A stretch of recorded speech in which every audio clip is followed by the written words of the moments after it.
Hello everyone, and thank you for joining me today. In this video, I want to share with you the books I have accumulated recently. So finally, the bookstores are open, and some of the stores are open. Not everything is open, but it's like semi-opening up, I would say, after lockdown, which means that the bookstores are open, secondhand bookshops are open, libraries are open for reservation and pickup. So that made me so happy that that's the first thing I did. I went to some secondhand bookshops, I went to some bookshops, and I also went to the library. So I have some books here to show and share with you. So I have 3 books from the library, and I'm gonna start with one that I actually reserved quite a while ago, but it's a very popular one, so it just came in right now. I wasn't even sure that I wanted to read this because this is one of those very, very popular ones from BookTube, which are always, feels like they're always a miss for me. But it is about witches, and I was like, it's been on my reserved list for such a long time, so I was like, I'm not gonna delete it. So I'm gonna try to read it because I think it's a YA, and those are usually really, really fast reads. So it is The Year of the Witching by Alexis Henderson, and this is not the cover I remember seeing on BookTube a lot. The cover, there's a woman, and it's a much darker cover. Anyway, it's not the cover that matters, but this is apparently about witches, and it's set in puritanical times. It kind of reminds me of a horror series about witches I think I saw on Netflix or HBO. I think it has a couple of seasons. I don't really remember what it's called, but it has the same vibe, the same feel. I don't know really a lot about this. I just know that I've seen this a lot, and it's one of those everyone was reading at some point. It says on the cover that cursed at birth, exiled as a child, now she may be the only one with the courage to save them. I'm not sure I'm such a big fan of those puritanical times and witch burnings and such, but I am interested to read more books about witches, and that's why I'm going to give this a go. Let me know if you have read this and what you thought about it. I think most of us have heard about this if we are on BookTube, because it is one of those which was mentioned a lot last year together with Mexican Gothic, I believe. The second book, I was really happy it came in because I put it on my March TBR without knowing that I would be able to actually borrow it from the library. But it is Scheherazade Goes West, Different Cultures, Different Harems by Fatima Mernissi. So I picked this up because of 2 reasons. One, I wanted to read in March about women, books by women about women, with a focus on the Muslim world and Muslim women and feminism. And 2, because Morocco, where Fatima Mernissi is from, was one of the countries in the Invisible Cities project. I kind of try to follow to diversify my reading when it comes to countries. And that's a perfect one. So basically, Fatima Mernissi's grandmother lived in a harem, and this explores kind of that life, but it also, I think, explores Fatima's life, which is so different from her grandmother's life, because her grandmother always told her, if you can't travel as much as you want and can, just take on every opportunity to do so and expand your horizons and so on and so forth. And that's what Fatima Mernissi does. And the third one is actually I just picked up just before I came home from work today, and it is Kazuo Ishiguro's The Unconsoled. I've been slowly reading my way through his backlist, and I think apart from this, I only have one more to read by him, one more full novel. He has short stories that I don't think I will read. So when I saw this at the library, I was picking it up, I was like, oh my god, this is not a short one, because his books are more like 300 pages, and this is like 530 pages long. So I really get I really have to get cracking with this because I have to take it back soon. But basically, I think this one is about a worldwide known pianist who goes to Central Europe for a concert. He comes to realize for some reason that that concert and that performance is very crucial for his own life. And now that I'm reading this premise from the back, it kind of reminds me of maybe a movie trailer I saw, maybe for this same book. I'm not sure, but it is strangely similar. You tell me, was this turned into a movie? If so, maybe that's the thing I saw. And then let me show you the books I found at the secondhand bookstore, and they're all actually classics. So I was really happy to find these. And I actually have two by Elizabeth Gaskell. It wasn't planned. There was actually a third one there, but I think those were short stories, so I only picked up these two. I don't know why I have a thing against short stories generally, but basically I have Miss Lady Ludlow and I have Mary Barton. And I'm going to start with this short one. So apparently this is about this lady Ludlow who lives in a smaller village, I would say, something like that. And she is really keen on upholding the social structures and hierarchy around her town or village. And she's really opposed to hiring, for example, servants who can read and write. But the winds of change are coming nonetheless. And this is about, I guess, what happens when they do. Sounds interesting, and it's really short as well. Then I have Mary Barton, and I'm more excited to read about this because I think this is Elizabeth Gaskell's first novel, I believe, and it is based on an actual murder. So, there was an actual murder from 1831 in which a progressive mill owner was killed, it says here on Goodreads. And this follows Mary Barton, a daughter of a man implicated in the murder, through her adolescence when she suffers the advances of the mill owner and later through love and marriage. So, I guess I'm interested to find out about this story, especially because it's based on true events. Yeah.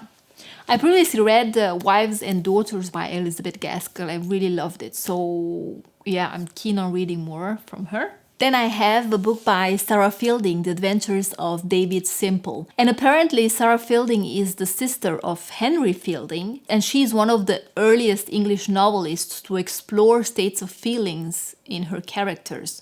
It sounds interesting. But it says that the hero is entirely without guile or duplicity.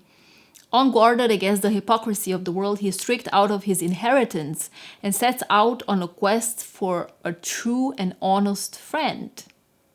It's very interesting. And this was published in 1744.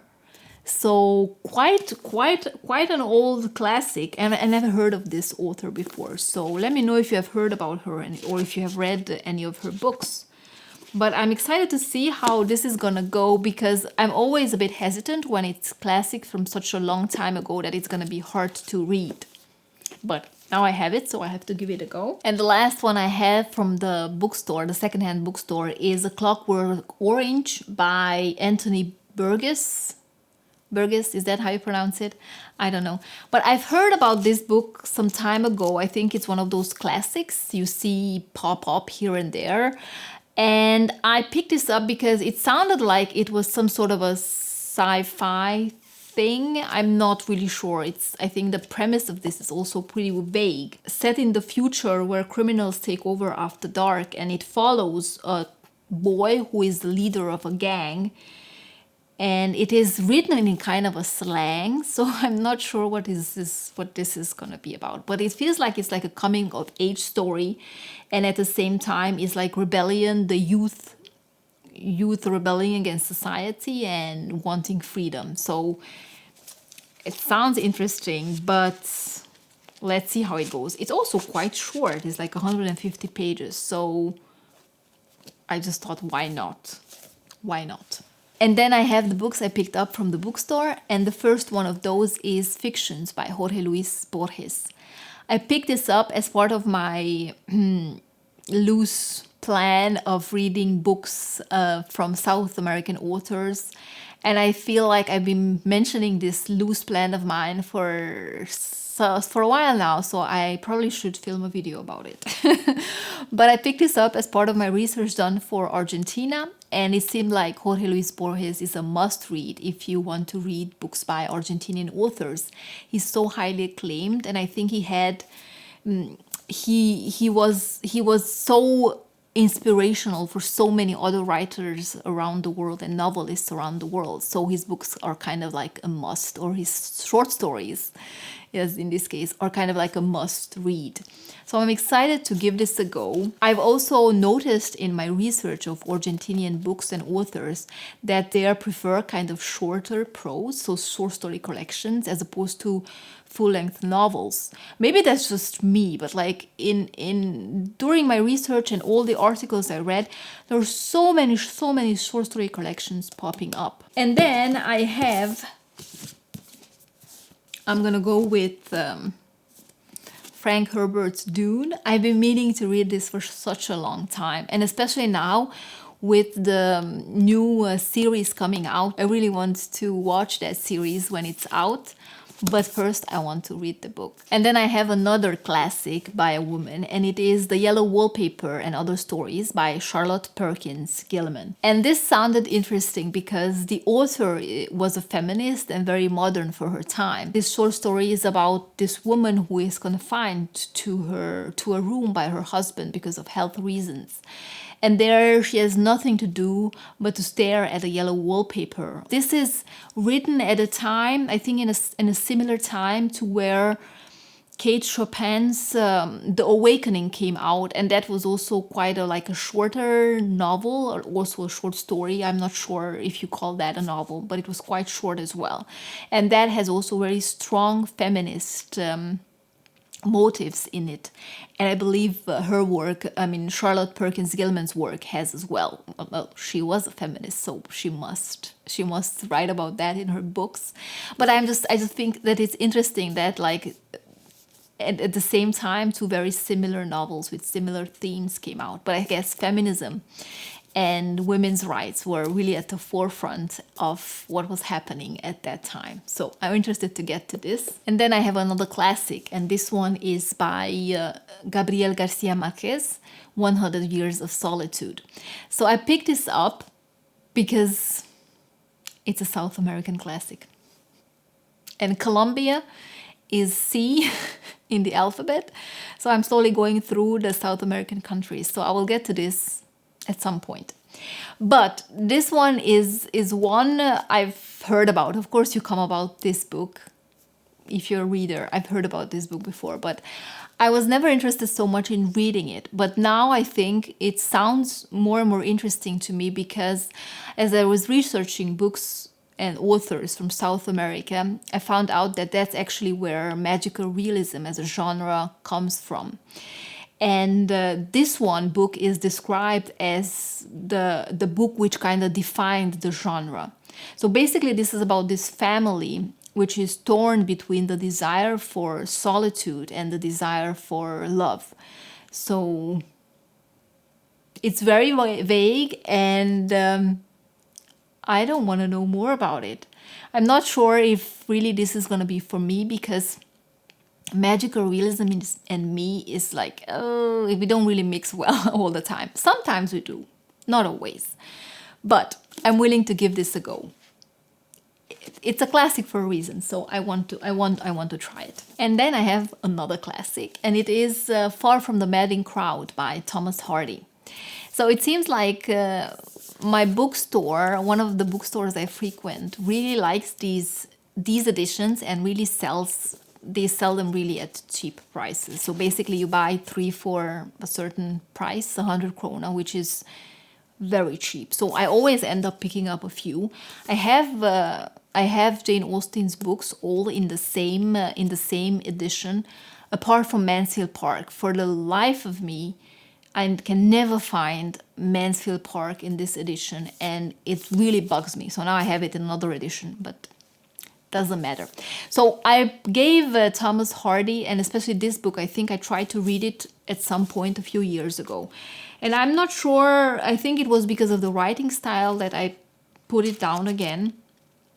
but I think I want to give it another go, also because I really like the story and the premise. I've seen a movie adaptation, I believe. So basically, this is about a woman, Bathsheba, who inherits a farm. So she's also a very beautiful woman, and this is about her story and her farm and her employees and how she navigates life as a farm owner, and also how she navigates the men around her, because apparently if you want to marry her. So this is about that and who she falls in love with and her life, basically. It's a really interesting story, and I hope the second time's the one for me where I will actually manage to read this. And the last one I have is also one which actually it would fit well with my March TBR. I'm not sure I'm going to get to it in March, but I'm definitely excited to get to it at some point. And it is Toba and the Meaning of Life by Sarnush Parsipur. I'm not sure how to pronounce that name, but it is an Iranian author. And in this book, we follow our main protagonist, Tuba, who at the age of 14 proposes to an older relative, proposes marriage to an older relative in order to secure her family's financial situation. And the story starts there, and I think this follows her life and her different marriages, because apparently she was married a few times, at least 2 times, as far as I know. But it is also interesting the way this book came about, because apparently the author started writing this while she was in prison. And I think this book was also banned, or at least the author's books were banned by the Islamic Republic, it says here. So yeah, it is, I think, a really well-known novel, or the author's novels are really well-known in Iran, and apparently they're banned. So it makes me just more excited to get to them. So these are all the books I have borrowed from the library.